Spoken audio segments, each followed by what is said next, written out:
back to Urban Traditionalists. Today we are making pesto, if you haven't guessed by my ingredients. You may notice that I actually have cashews instead of pine nuts. Pine nuts are just crazy expensive and actually quite difficult to find. So I'm opting to go with cashews today instead. So we did not have very good luck growing basil this year.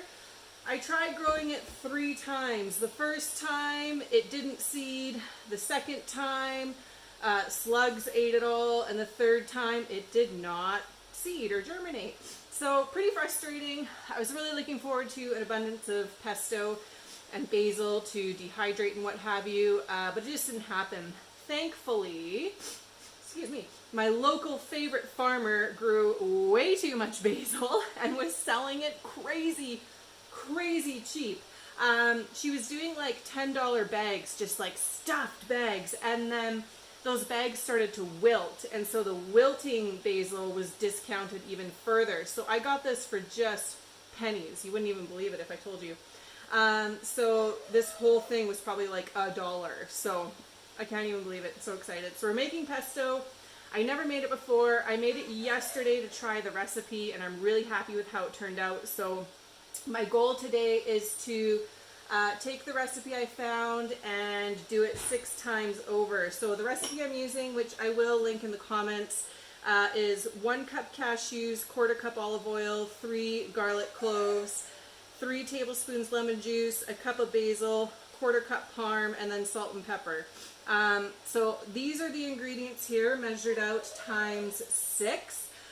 I don't know if 6 will fit in here. I'm thinking 3 will fit in here, so we'll just kind of like halfers all the way along.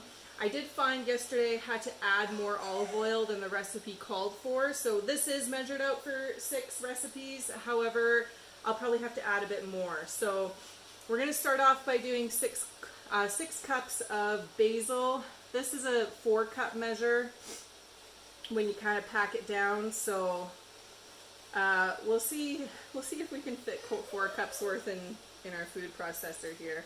I actually would love if we could fit all 6, but we'll see. Okay, that's 4 cups there. I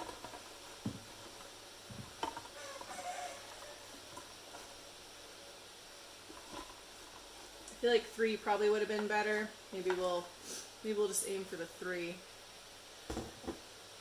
And then we're going to do about half of our cashews because there are 6 cups in here. So we could even measure that out.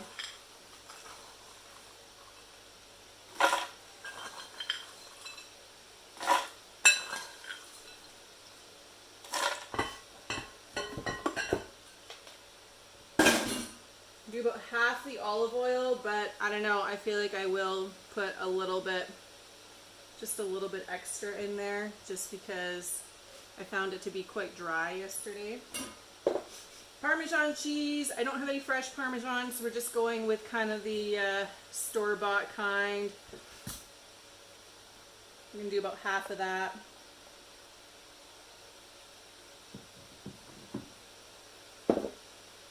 Garlic. You can always go overboard on the garlic. Lemon juice. About half that guy there. And then our salt and pepper. Make sure it's nice and mixed. Okay, we're going to blend that up, see how that goes.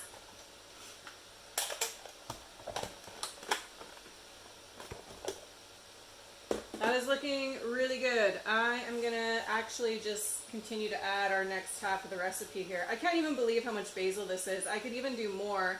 I do have enough ingredients to actually do like a double batch after this, which I think I am going to do. I really just didn't know, like, sometimes you just don't know how much you have until you have it. Oh yeah, we're doing about 3 cups here.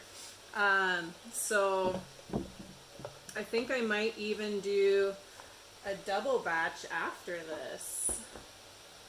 Basil is super expensive, so to be able to make it yourself is pretty incredible. Obviously cashews are expensive. That's going to be our costliest piece here. Same with like if you did it with pine nuts, right? So yeah, I mean, probably pushing the limits in my blender. Let's add the oil. Let's get that down a little bit.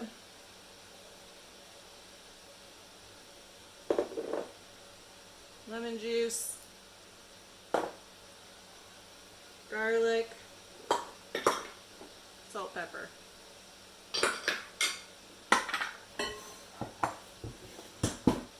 Close that bad boy up.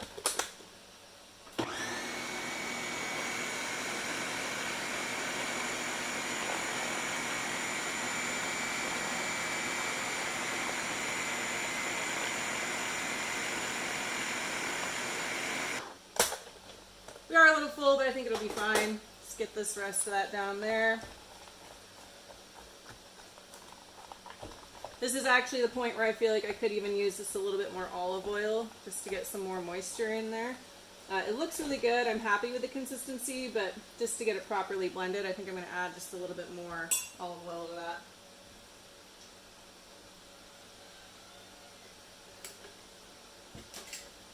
Start with that. We don't want to over add.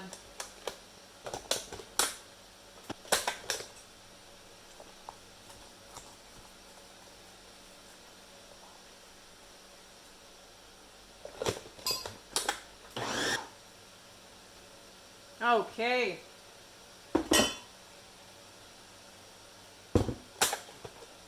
Look at that.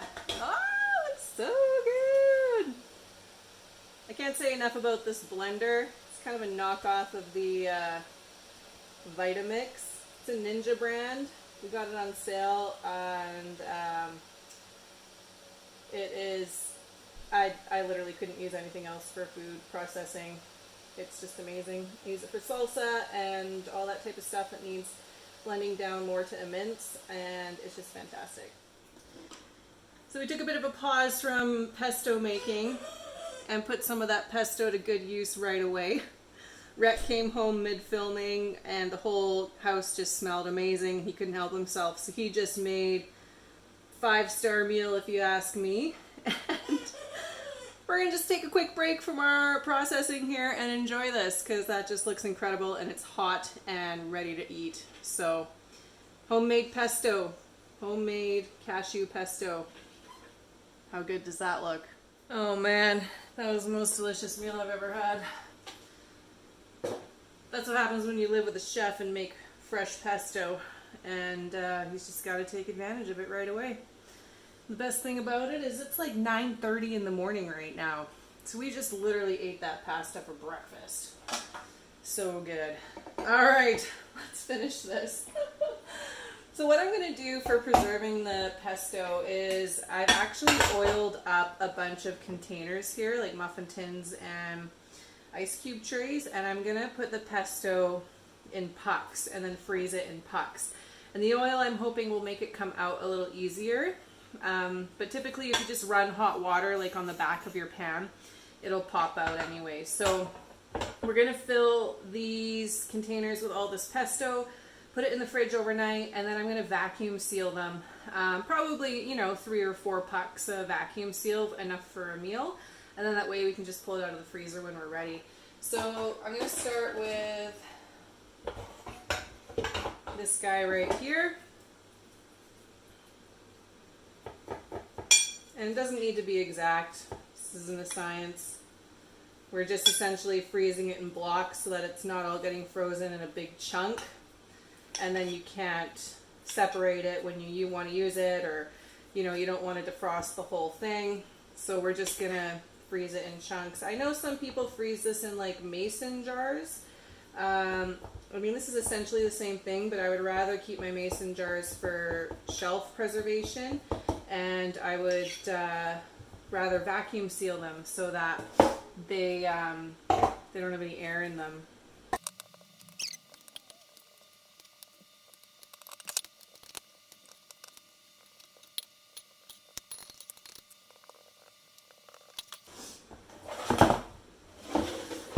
All right, there we go.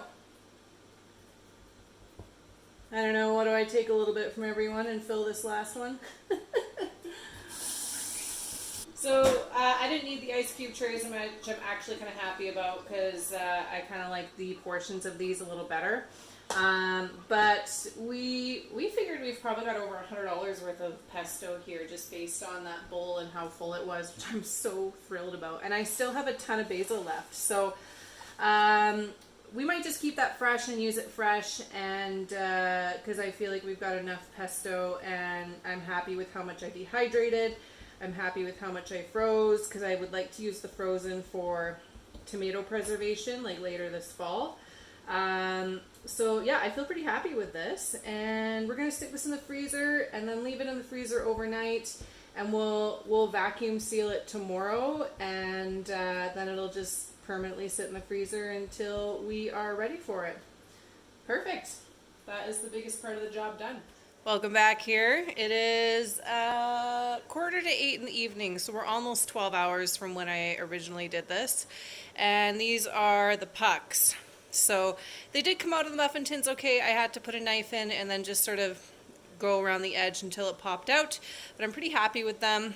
The reason you want to freeze them before you vacuum seal them is because the vacuum sealer will just squish them to nothing.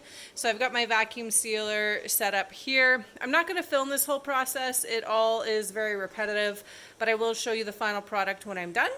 But this is our frozen puck pesto ready for vacuum sealing. I will show you the finished product in just a moment here. I may as well show you the process of one of them here. So you just place your bag in the food saver. You kind of want to make sure the edge of the bag is in that little trough. And then you essentially just close it up and turn it on. It's a little tricky to do one-handed, but lock it in place, vacuum and seal.